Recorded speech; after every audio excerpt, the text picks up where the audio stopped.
What is TeamViewer? TeamViewer is used for remote control, remote desktop, online meetings, web conferencing, and file transfers between computers running a wide range of operating systems. TeamViewer supports Microsoft Windows, Mac OS X, Linux, iOS, which runs on the iPhone and iPad, and Android. Unlike many remote control programs, TeamViewer works through routers without any special setup like port forwarding. This tutorial will be demonstrating the free non-commercial use version of TeamViewer. This means you're using it for personal use only to remote control your own computer or to provide support to your friends and family. If you're using this for a computer support business or any other commercial reason, you need to pay for a license. Let's download TeamViewer on the main computer we'll be using for the remote support. Let's open a web browser like Internet Explorer. In the address bar, enter teamviewer.com and then press enter.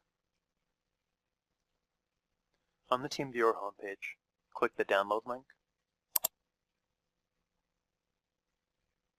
By default, we're brought to the Windows downloads, but there are also downloads for Mac, Linux, and mobile downloads. Under the TeamViewer Full Version Windows section, click the download link.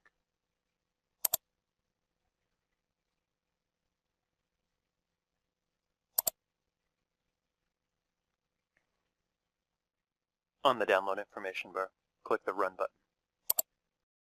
This will download the file and then automatically start the installer. When the download finishes, the Welcome to TeamViewer window will open. There are two available options for running TeamViewer. We're going to go through installing TeamViewer both ways. We'll be installing in install mode on the main system that we'll be using for remote support, and then we'll be installing it in run mode on the test system that we'll be using to simulate our troubled user. The first option, which is selected by default, is the install option. The install option will install TeamViewer onto your system with shortcuts on the desktop, just as most programs are installed.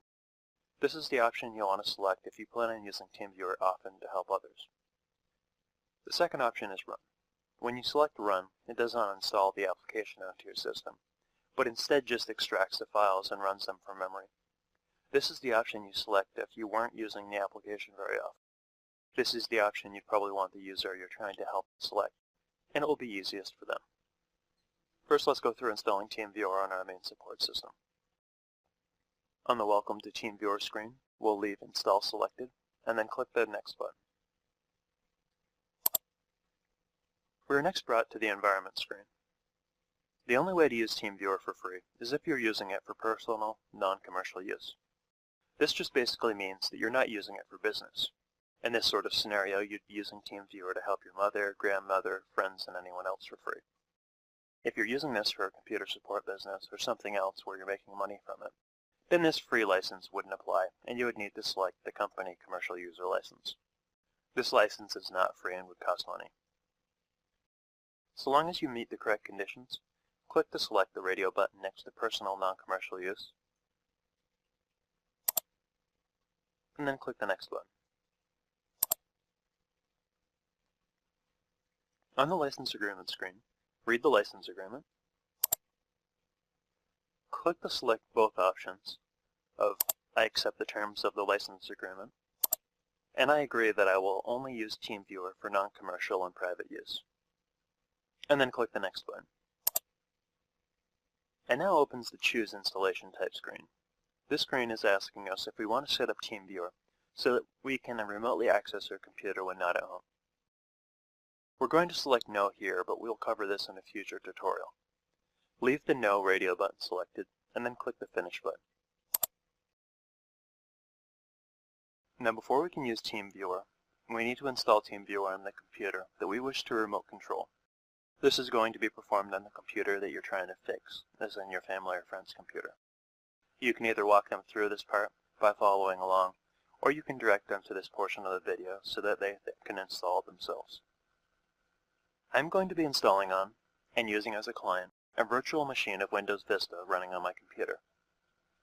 The steps are exactly the same if they're using a regular computer, and it's not a virtual one. We'll open our virtual machine. Open a web browser like Internet Explorer. In the address bar, we'll enter TeamViewer.com and press enter. On the TeamViewer home page, click the download link.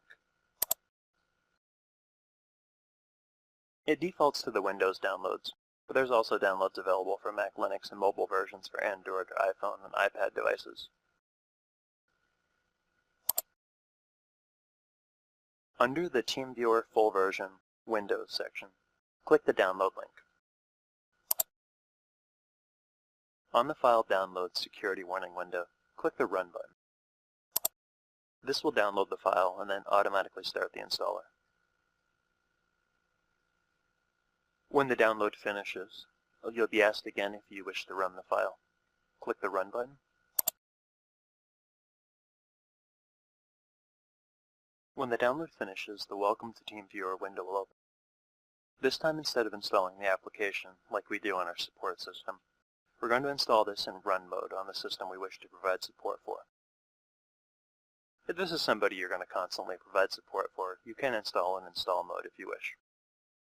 Click to select the radio button next to Run, and then click the Next button. Installing TeamViewer in run mode does not actually install the application on your system. It just runs the program from memory. After you close out of the application, you will not be able to restart TeamViewer without running the installer again. On the License Agreement screen, read the license agreement. Click to select I accept the terms of the license agreement, and then click the Next button. If you have user account control enabled on your system, click the Continue button.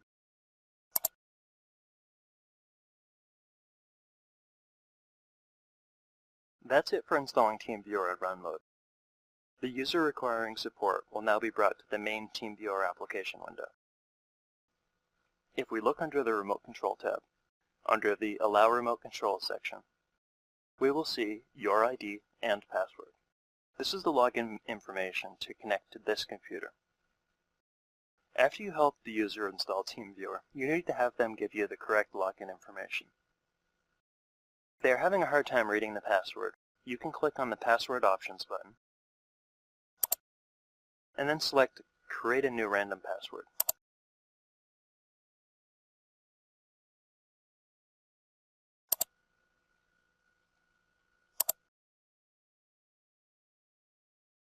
Now let's go through the steps on how we would initiate a remote control session from our main support computer to the computer needing support.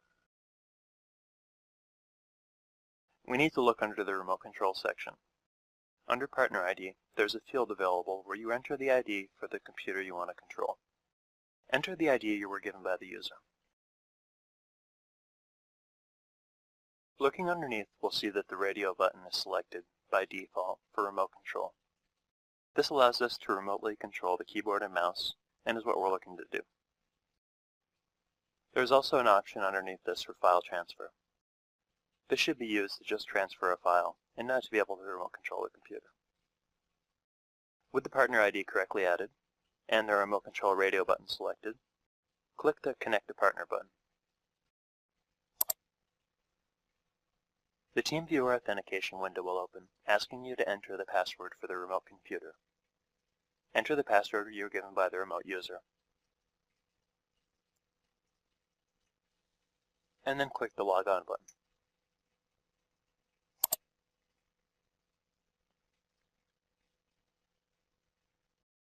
A new TeamViewer window will open, showing the remote desktop of the remote user's computer.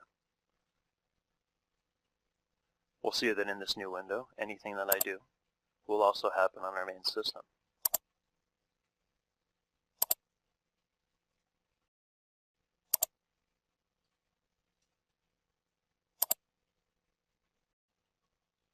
In addition to moving around the computer, we need to go over some of the basic actions and functions that we'll regularly use with TeamViewer.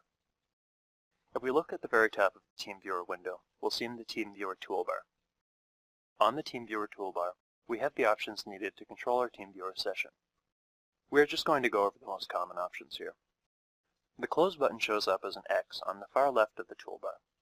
If we click this X, or the one on the top right of the window, it'll close the TeamViewer application window and end this session. The Actions menu will most commonly be used to send the Control-Alt-Delete signal, although you can also reboot the computer and do other actions from here. There are also View options and Audio-Video options. If you need to transfer a file between the two computers, you can click the File Transfer button and then select File Transfer. A new File Transfer window will open, which shows the local computer information on the left and the remote computer on the right. To transfer a file from your local computer to the remote computer, we'd browse to the file that we want to select, select it, select the remote directory, in this case we'll just move it to the desktop, and then click the Send button. We can now see this new links file on the desktop. It also works the same way to receive, but just do things in reverse. If you want to work on the remote computer in full screen mode, you can click the Switch to Full Screen Mode button.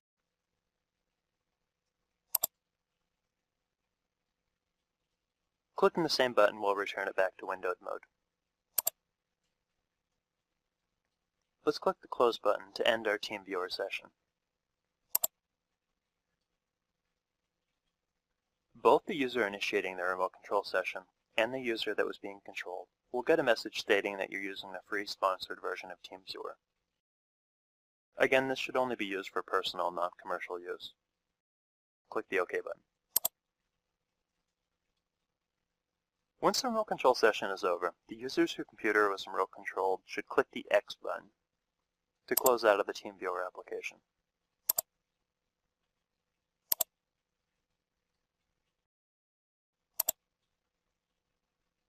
Because this user installed TeamViewer in run mode, closing the application is like uninstalling it. Nobody will be able to remote control this computer again unless they download and install it and give out the correct username and password.